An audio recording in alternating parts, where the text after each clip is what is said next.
Ladies and gentlemen, this week I'm coming at you from New York City, where I've rented this 2018 GMC Yukon Denali. Today I'm going to give you a tour of this monster and see if it's worth your hard-earned cash. The GMC Yukon starts at about $50,000, but we have the high-end Denali trim, which drives the price all the way up to $67,500. This particular Denali has an $895 package that rolls in adaptive cruise control and automatic forward braking.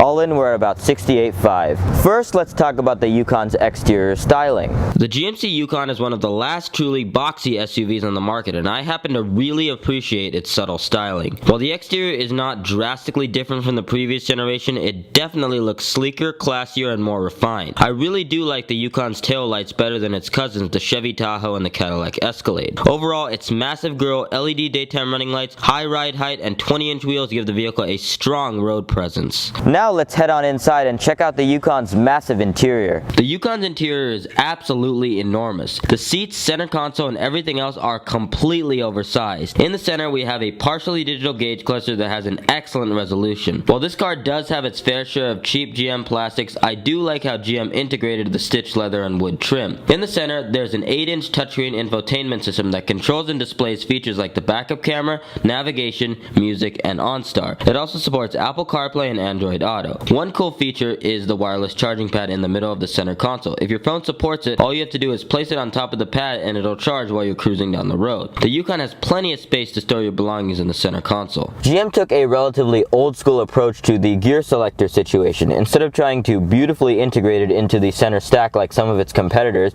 they just stuck a column shifter right here. While it's not the prettiest solution, it actually came in handy because it freed up a lot of space in the center to store my belongings. One other cool feature is the fact that there's a hidden cubby right behind the infotainment system. All you do to open it is press this button right below the controls. The infotainment system automatically retracts, and then you could put whatever you want in there. There's also a USB charging port, so maybe you can charge your phone inside the cubby. When you want to close it, all you do is press the button again, the infotainment system retracts back into place, and then you're done. The rear of the GMC Yukon is an absolutely amazing place to spend time. The seats are nice and plush, they're really big so you can sit back and relax. There is a power outlet right here, rear seat climate control, and a phone charger. The only thing I don't like are these bucket seats. While they do provide easy access to the third row, which is a plus to some of the consumers buying this vehicle, there's no cup holder in the middle that pulls down on the armrest, which is pretty annoying. Speaking of cup holders, the only ones that you have access to in the rear are these ones on the doors. Unfortunately, they are extremely shallow, so even if you put as much as a water bottle in them, it'll fall out while you're driving. So I have to put mine in a compartment at the bottom of the door. As you can see, the rear of the GMC Yukon is actually pretty spacious, even with the third row seats folded up. You can fit about 2 or 3 carry-ons back here without obstructing your visibility. But if you want even more space, you can fold the rear seats down automatically with these buttons right here. Then they load flat and you can store your even larger belongings like furniture. But if you want the biggest amount of space, you can flip down the second row also automatically with these buttons right here and store the largest belongings that you have. I did, however, have one issue with these automatic folding seats. When I first picked up this car and started loading my luggage, I flipped down the seats, but then one of them got stuck, which caused me to think that the whole mechanism was broken and I'd have to return the car. But finally, after 15 minutes of pulling on the seat, it finally came up. Maybe GMC should iron out some of these flaws before mass releasing them in their vehicles. Under the hood, we have a massive 6.2-liter V8 engine producing 420 horsepower and 460 pound-feet of torque. This drives the rear wheels base through a 10-speed automatic transmission, but all-wheel drive is also an option. Because this vehicle has all this power on tap, it can tow over 8,100 pounds. Unfortunately, gas mileage is pretty atrocious at 14 mpg city and 23 on the highway. Let's see how this monster performs on the road, shall we? First thing you notice when you're driving a 2018 GMC Yukon is the fact that there's no replacement for displacement. This 6.2-liter engine, V8, it's absolutely outstanding. Buttery smooth, power delivery is nice and linear because there's no superchargers, no turbochargers, just a big, beefy, brawny American motor. As you probably expect, handling is pretty bad on this car. The steering is very light and vague. It wafts around. It's not a car that's made for handling. I mean, it's a giant 5,000-pound SUV. It's meant to get from point A to point B in a comfortable manner. One feature that I find incredibly hilarious is the manual mode situation. Most cars that have a manual mode either have paddle shifters, which this car also has, or a gate on the gear shifter, but this car has a column shifter, so they put two little buttons on the column shifter for plus and minus so you can shift it manually.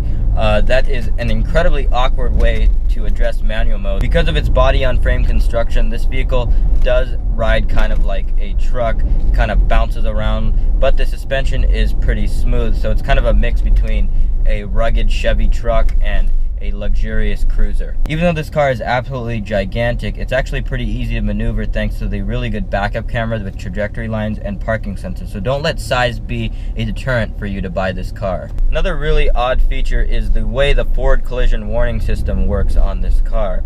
Instead of flashing something on the screen like most cars do, the seats vibrate, which is a really weird way of approaching this feature.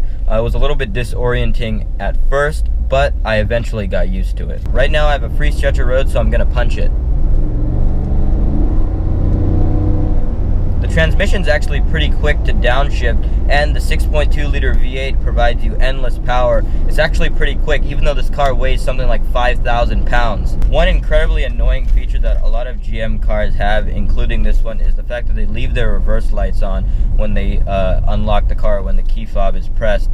This is to alert you that your car has been unlocked, but it really is annoying to bystanders because there's been plenty of times where I've walked by a GM car in the parking lot and saw the reverse lights on, and I thought it was backing out, so I stopped and waited for it. But really, the owner had just locked the car, so the reverse lights were on.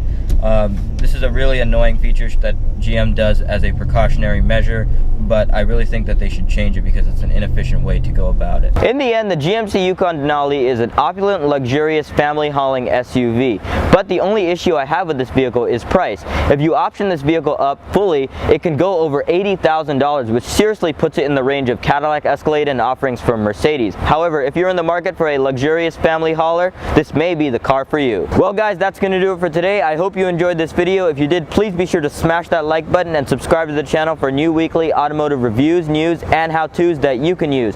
Don't forget to follow us on Instagram at CarVisionLA for news, updates, exclusive content, and giveaway notifications. I'll see you all in the next video. Peace out.